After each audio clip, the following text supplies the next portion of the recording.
Hi, my name's Dave. I'm a GreySheeter, gratefully recovering GreySheeter. I weigh and measure 3 meals a day off the Grey Sheet. I write them down.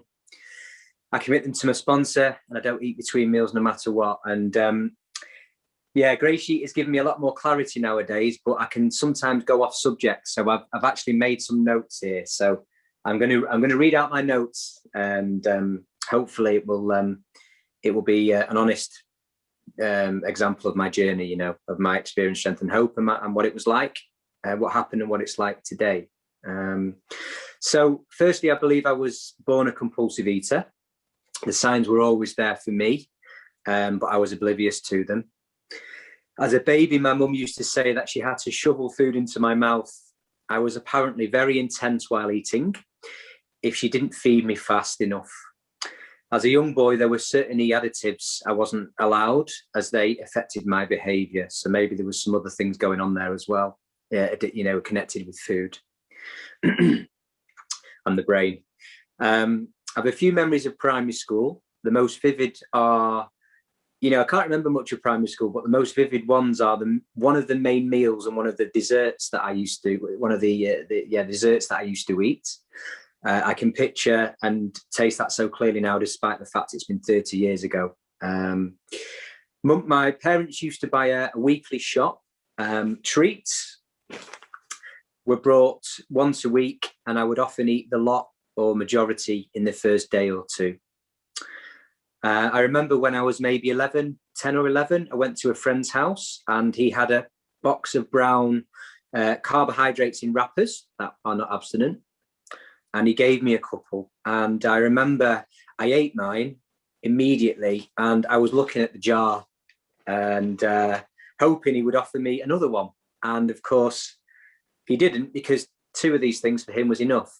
But I now understand that I have an allergy to carbohydrates. And as soon as I took that thing, as soon as I ingested it, then my body reacted differently than his. And I triggered the phenomenon of craving in me, as outlined in the doctor's opinion. There's a big book, you know, and I was mentally in torture looking at this jar of things which I couldn't have. For years, I took my lunch into work, and everyone used to comment on the portion sizes being huge.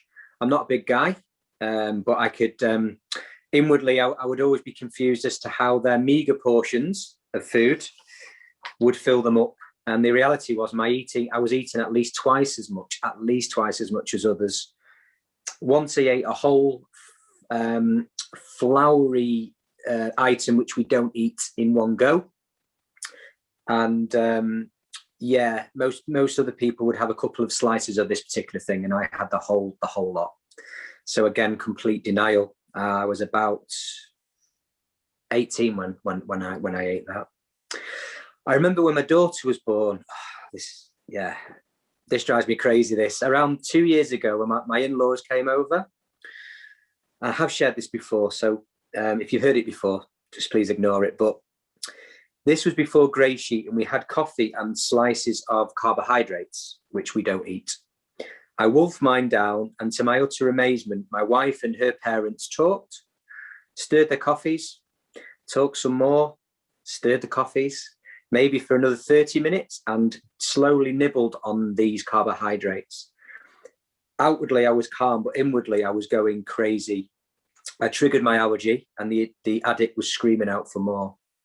Yeah, it just baffled me how they could take so long to eat this particular item. It drove me mad. Denial is a huge part of my disease as a compulsive eater. I used to eat while cooking, and at one time, as a child, a treat was an occasional thing. My illness was an occasional thing, but my illness progressed where I was eating a treat before and after almost every meal. I constantly thought of food. It took over a lot of my mental headspace, and a lot of my eating became subconscious. Many times I'd reach into a bag of carbohydrates only to find, to my horror, that they were gone. I'd check on the floor, in the kitchen, around the table, and the addict had scoffed the lot. What a horrible feeling. I can honestly say I felt horrible, and I just couldn't believe they were gone. The insanity was, it meant another journey to the corner shop for me. And I did that many, many times. Another example of denial was that I used to put empty wrappers of carbohydrates not only in the kitchen bin, but bury them at the bottom of the kitchen bin. And on several occasions, I went outside to put these wrappers in the black bin outside. I was home alone, so there was no real reason to do this, but I now understand I was hiding my activities from myself. Denial. Fast forward a number of years, and I'd like to share the first paragraph of chapter 4 in the big book of Alcoholics Anonymous, We Agnostics, which is on page 44. And I'd like to replace the words alcohol for food. It reads, "We hope we have made clear the distinction between the compulsive eater and the non-compulsive eater.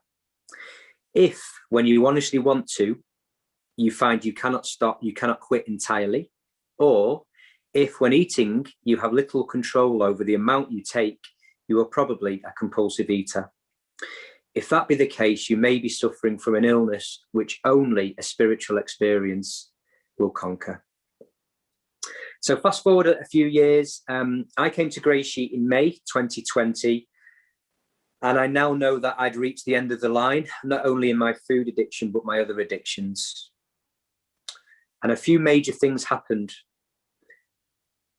I wrote a suicide note back in May, my first of 2, and became completely desperate. I didn't want to live, but with 2 young kids, I didn't want to die either. I joined GreySheet, and I'm extremely grateful to have 10.5 months of back-to-back abstinence, as I made a few mistakes in the first few weeks of GreySheet. Our mantra is we don't eat no matter what. I know we have others, but I think that's a big one. And over the last year or so, I'd like to share my no matter whats. Number 1, breakdown of my marriage and my wife and baby daughter moving to Europe. Number 2, redundancy. Number 3, sold my family home and moved to a different town. Number 4, both mine and my wife's car died and cost a lot of money to get it fixed. Number 5, I got COVID. And number 6, I wrote a second suicide letter. I'm sure that a few of these things happening in isolation, if I wasn't in GSA, would send me straight back to compulsive eating and my other addictions. However, today I'm convinced that by working the GreySheet, checking in with my sponsor and other fellows, going to lots of meetings, doing service, and being as honest as I can about my food, but most importantly, surrendering my life over to something other than myself, that's something I call God. I've connected to a power which is not only keeping me abstinent, but also helping me recover. Again, on page 45 of the big book, it talks about lack of power is our dilemma. I believe that my disease is that far progressed that abstinence from compulsive eating is no longer enough. I need stronger medicine. And for me, that means not only weighing and measuring, but also joining the GreySheet community and working the steps, which I've been doing in another fellowship for 3 years. Personally, I was unable to connect with God until I worked the steps and took others through. My relationship with God and myself is in the early stages, and as my sponsor tells me, there is always more work to do. So, to wrap up, what is my life like today? Today, I'm part of a community where I genuinely care for others and do service in GreySheet in addition to sponsoring. I'm part of a GreySheet committee which helps new GreySheeters get started. Hopefully we'll get some calls in Europe in the not too distant future, as well as America and other parts of the world. I've held several service positions at the men's meeting on a Saturday morning, and I've, with the help of others, have recently set up a men's European Zoom meeting on a Tuesday night, which I'm very, very grateful to be part of. I speak to my wife and daughter 3 times a week, and I'm very grateful to say my wife and I are going to give things another go, and I'll be traveling to Europe once a month. Amazing. I have an amazing relationship with my young son, who's 9. We're very, very close. And I'm less reactive than I used to be. I take time out, even though at times my blood boils inside. I'm thankful there are very few and new amends that I need to make today. There are still I need to make, but there are a lot less. So today I'm beginning to respond and not react, and I've reacted my whole life. GreySheet has given me that. 5 minutes left, Dave, 5 minutes. Thank you. Thank you. GreySheet has given me that. It's created space for me to respond and not react. I'm out of an industry professionally that I disliked for over 10 years, and I'm currently self-employed working for a lovely company 3 miles from home.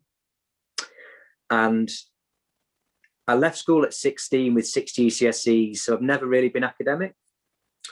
But thanks to GreySheet and more clarity of mind and emotional stability, I'm now learning Czech, and I've been doing that for several months, which I'm just amazed that I can learn another language. I can barely speak English at times. I'm also amazed that since the 18th of May last year, I've had one food compulsion. And I had to reach out immediately. It was almost overwhelming. I was in big trouble, and I rang 2 GreySheeters. I'm very grateful that 2 GreySheeters answered and taught me through, and the compulsion left me, and I can't describe that feeling, because I had that compulsion every single day, every day, many times a day. Although my thinking can be insane at times, after doing a lot of actions daily, not thinking, actions. I like thinking, but my sponsor says, Dave, you need to do some actions. I journal and I surrender. The most important thing I have today is a relationship with God. The old God of fear, condemnation, and consequence has been replaced with the God of love and patience. I'm so grateful for this wonderful fellowship. Today, it has given me a life. As long as I stay connected to God and to others and work my program, I know I can have a good life. Thank you for letting me be of service.